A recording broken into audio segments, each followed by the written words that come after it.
All right, guys, back on Southeastern 16 with Max Barr previewing the second round matchup in the NCAA tournament between number 2 seed St. John's and number 10 seed Arkansas. Max, the Hogs, got themselves a nice win against Kansas in the first round, 79-72. A very impressive performance, as we talked about after the game from the Hogs. Of course, they got Boogie Fland back in the rotation. He played 24 minutes in that game. Jonas Aidoo, just a tremendous first half, finished with 22 points, played 39 minutes. DJ Wagner went all the way, 40-minute game, had 14 points, 6 assists, played really well. John L. Davis played well. Brazile played well. It was a nice team effort for the Hogs to be able to advance. Meanwhile, though, Max, talked about Boogie Fland returning to the rotation. Could somebody else return to the rotation for this game? Well, our good friend John Rothstein. By the way, so cool that on like almost every broadcast, John's getting a little interview in or something. It's like, hey, I interviewed that guy that's interviewing the other guy. That's right. In the summer. We love John Rothstein around here, and he reported yesterday that John Calipari said Thiero might play on Saturday. Might being the big word. Man, the Hogs are getting healthy just at the right time. This line right now is sitting at St. John's minus 6.5. And they are currently on Saturday the number one bet in terms of handle. St. John's with 89% of the money right now. Take that as you got some pro sharp money, some big money on St. John's, or take it as the public is fading John Calipari once again. Did not learn from yesterday's mistake. Did the public? Did we learn, Blake? Did we learn?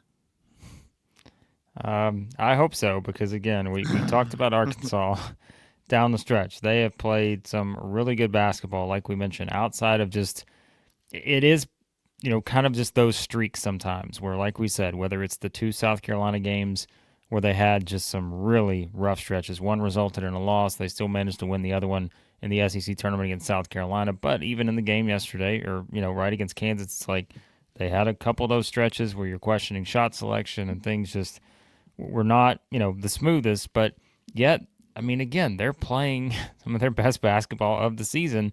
And I think specifically when it comes to the players that are playing their best basketball of the season. And that's why we talk about Aidoo and why he's just like, if you start the year with this Jonas Aidoo and he's playing like this all season long, like we're not talking about Arkansas as a 10 seed, and that's not putting it all on him, but it's just it's true. Like these are the kind of things where Davis eventually picked it up. We talked about how well Brazile's playing, just getting a couple of those put back, easy layups against Kansas were significant kind of in the key moments of the game. And now, like we said, adding Boogie Fland back to the mix. Now St. John's, the best defensive team per the defensive efficiency numbers in the country, is going to have to, think about different ways of guarding this Arkansas team. And we know, too, I mean, we saw Kansas do it, right? Throw out a little zone, maybe say, all right, let's see if we can just make Arkansas shoot the 3 a lot. And they gave in a little bit there until eventually I think they realized that was not the best plan of attack. So I'm really fascinated here. We all know the coaching matchup is going to get talked about a lot between John Calipari and Rick Pitino, but I think this is a great coaching matchup from, let's see, X's and O's wise. St. John's, we know what they do defensively. I mean, their formula is pretty simple in terms of trying to turn you over. They're going to be, in your face. They're not going to give you anything easy. So I'm curious to see, just from a game planning standpoint, how the return of Boogie Fland now impacts maybe the way St. John's tries to guard Arkansas, because you've now seen him for, again, 24 minutes in this game against Kansas. But I'm curious, those little bitty things that we know Rick Pitino's watching on the game film saying, all right, that's what I saw in these, 24 minutes that he was on the floor. Yeah, no. Excuse me, I agree with all that. I think this is going to be a game on the boards also. Arkansas is going to have to defend the D-glass, Blake. They're going to have to if they want to win this one. The way that these teams match up, kind of, man, if you're a St. John's fan and you're tuning in and you are looking at the offense against offense and defense against defense, it is kind of, I wouldn't even want to say weakness, but just not their strong suit against strength, and not the strong suit against strength. Talking about with each team having, obviously St. John's has the number one defense, Arkansas right now with 18th, and then both offenses outside the top 60. This is going to come down to who's able to just take care of the ball a little bit better, who's able to get to the line a few more times, who is able to win the 50 ball in the first half and then win the 50-50 ball in the second half also, that kicks out for the three, the dagger three stuff. It's going to be those little nitty gritty things. The spread's at 6.5, guys. This is going to be a one possession, two possession game in my eyes. If you look, Blake, at St. John's defensively, what they did in the Big East, they were the number one team in the Big East in steal rate, turnover rate, 3-point percentage defense, and 2-point percentage defense. They turn you over on like a quarter of your possessions. And if you manage to get the shot up, no matter where it's from on the floor, they're the number one defense at defending that area of the floor. This is going to be a dogfight. Yeah, and I think, to me, like I said, the one thing I think we have looked at with Arkansas this season, and a lot of people kind of tie it into the John Calipari offensive, approach, which has been criticized at times. I don't think there's any doubt about that. I think sometimes it does come down to, if you're Arkansas, can you get the shot you need to get on every possession?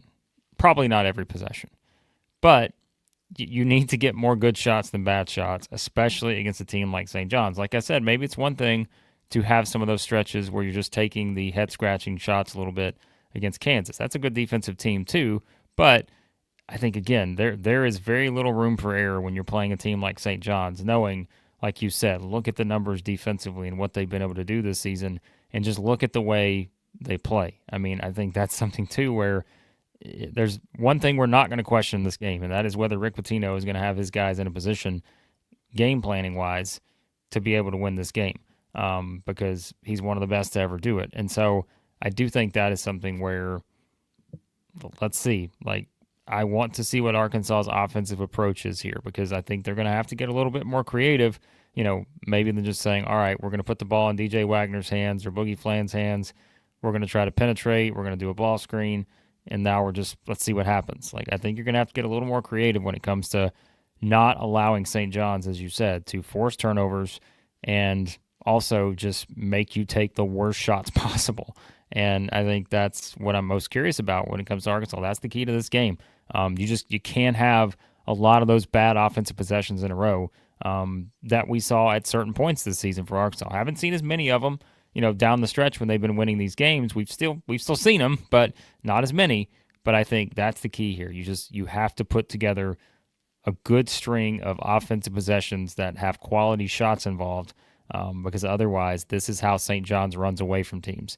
Is they'll just take 3 or 4 possessions, stack them on top of each other, and what do you know? They've just gone on a 9-0 run, and the game is flipped. So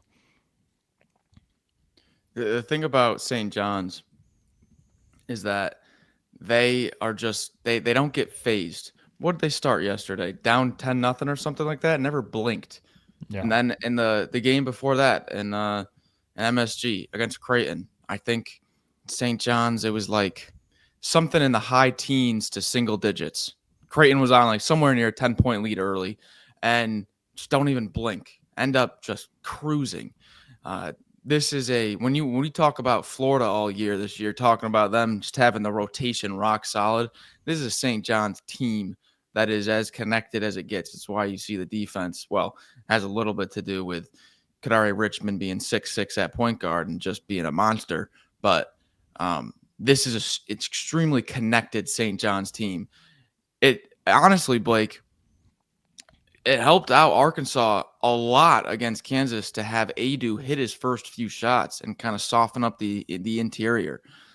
The matchup in the front court is very similar, where Aidoo playing very well, Zuby Ejiofor playing extremely well, and they both kind of bring in a lengthier 7-foot option behind off the bench. Kind of very similar matchup we're going to have here, just in the 5 spot, Aidoo and Big Z against Ejiofor and Iwuchukwu.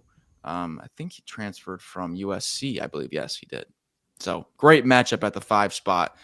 If Aidoo's able to get his own and match Zuby, like that's a huge win right there.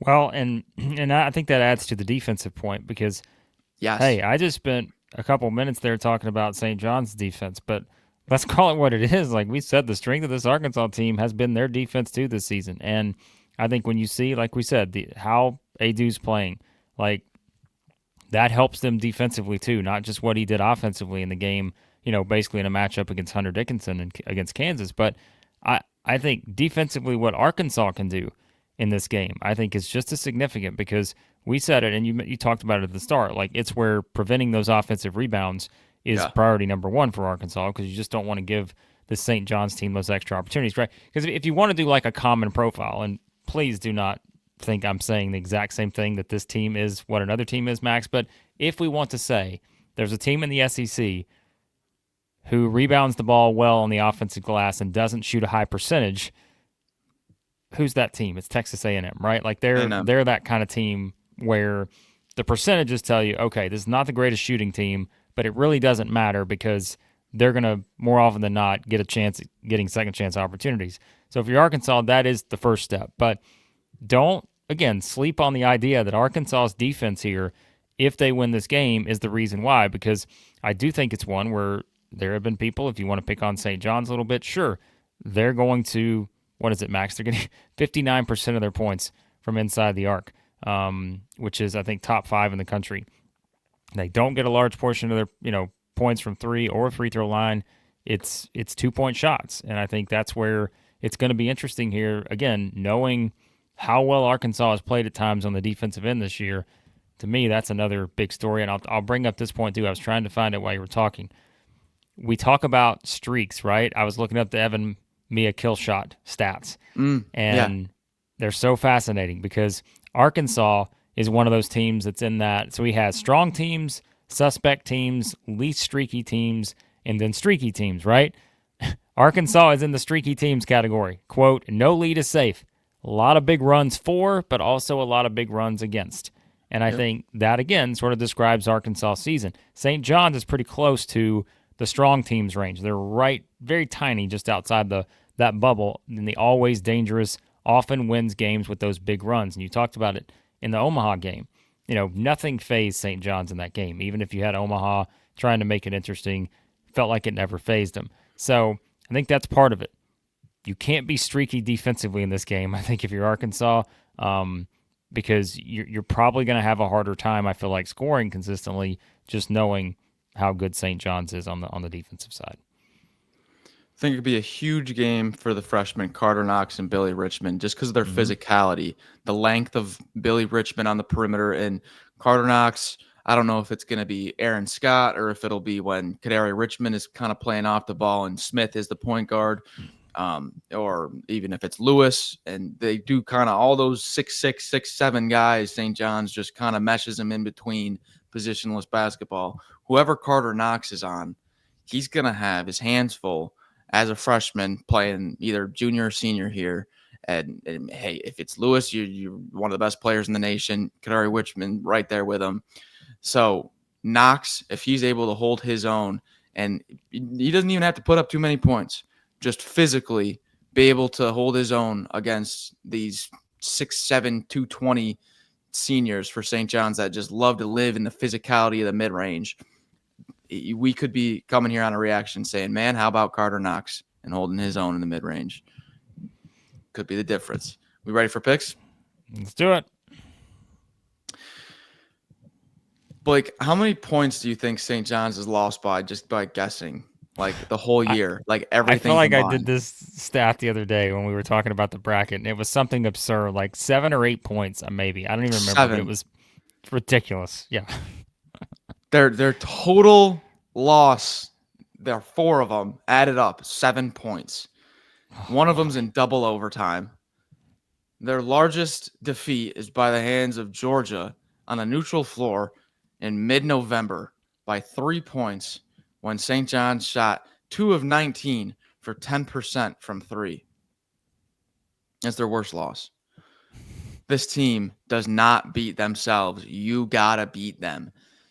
It's going to have to be a clean DJ Wagner, perfect assist to turnover ratio, value every possession. But we do have that stat, Blake, of no preseason unranked who gets a 1 or a 2 seed has ever made the Final Four. So you're just kind of waiting and picking and choosing. When is Michigan State and St. John's going to get knocked off, or are we going to see history in a historic year? No, we're not. Give me the Hogs here as a 6.5-point underdog outright. Seen this once, seen it twice, not being fooled again. Give me the Hogs. Yeah, listen, as you said, St. John's I think could make the Final Four. I don't think there's any question Easily. about it. I've learned my lesson with Arkansas, and it's why in the Kansas game I said I've seen this before. I've seen this team do this year after year. I don't care if it's a new coaching staff, players, Arkansas is a team that seemingly always has a chance to do this, and they just beat Kansas and looked really impressive doing so. And I just think, again, you get in these kind of scenarios where streaky can be a bad thing, but streaky is not the worst thing either when it comes to just knowing that they can also have some of these runs. It's just my biggest concern for Arkansas is, to me, the shot selection in this game, because I think that is going to define whether or not they can win this. They have to take good shots. They have to figure out a way to not let what St. John's does dictate everything that they do offensively. And that's hard to do. It's much easier said than done. But again, I'm going to pick Arkansas. I said it when the bracket came out. It's not really a St. John's thing. It was looking at that intrigue of Arkansas and Kansas, knowing that these were two preseason top 15-ish type teams, and feeling like maybe there is something to whoever wins, feeling a little bit more confident about themselves moving forward. So, hey, wouldn't surprise if St. John's won. They're 6.5-point favorite here, but yeah, having covered the SEC, we may have learned our lesson with the Hogs. So, yeah, we'll see. This is Anyways. a get in a stance, put the shorts on, get in the old uniform, and tighten up those shoelaces, because we got a game to grind through. We got a game. All right, there you go. St. John's fans, you're checking in. Don't worry. Usually when we pick the same team, we call it the Southeastern 16 Kiss of Death. You're probably in good shape. So don't worry. This is what we do to teams. But we're going to give it a shot here with the Hogs in this one. But, of course, check out our friends at Bracket Bids. Check out everything they got going on over here in March. Head over there. Again, get excited with Bracket Bids. Download the Bracket Bids app today or visit them at bracketbids.com. We appreciate you guys watching as always. We'll be back reacting live to Arkansas St. John's on Saturday. Yes, by the way, that is a 1:40 p.m. Central Time tip on CBS in the West Region. So, all right, appreciate you guys watching, and we'll check out all the other game previews we'll have for second round action here at Southeastern 16. Thanks again, and we'll talk to you soon at Southeastern 16.